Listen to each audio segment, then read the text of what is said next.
Fruits custard பண்ண போகிறேன் நான். வாங்க எப்படி செய்யலான்னு பார்க்கலாம். இப்போ நான் 1 லிட்டர் பசும்பால் காய்ச்சிக்கிட்டு இருக்கேன். வெண்ணிலா கஸ்டர்ட் பவுட்ரு 4 டீஸ்பூன் எடுத்து வச்சுருக்கேன். இப்போ நான் 1½ ஆப்பிள் பழம் எடுத்து வச்சுருக்கேன். 2 மாதுளம்பழம், 2 செவ்வாழை எடுத்து வச்சுருக்கேன். எடுத்து வச்சுருக்கிற கஸ்டர்ட் பவுடரை தண்ணி ஊற்றி கலக்கியிருக்கேன். கட்டி விழுகாமல் பாலில் ஊற்றி கிண்டணும். நல்லா கிண்டிக்கிட்டே இருக்கணும், அடி பிடிச்சிரும்.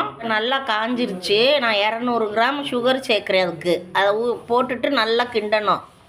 இப்போ கஸ்டர்ட் பால் ரெடி ஆயிடுச்சு. நான் அடுப்பு அமர்த்திட்டேன். நல்லா ஆறவும் தான் நம்ம ஃப்ரூட்ஸை சேர்க்கணும். இப்போ பவுலில் நான் 2 குழிக்கரண்டி மில்க் மேடு சேர்த்துட்டு இந்த பாலை அதில் எடுத்து ஊற்றி கலக்கிட்டு இருக்கேன்.